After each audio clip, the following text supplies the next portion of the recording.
Kini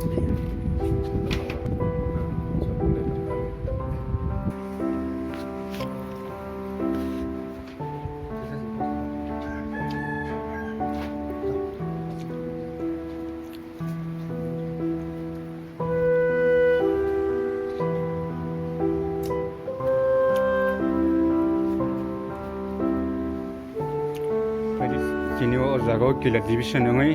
phai sokajak youth IPP song aboni bagai borok baike sokai lekha o jago ang sumu jugo kini o jago sokai ni rongno korta age tanai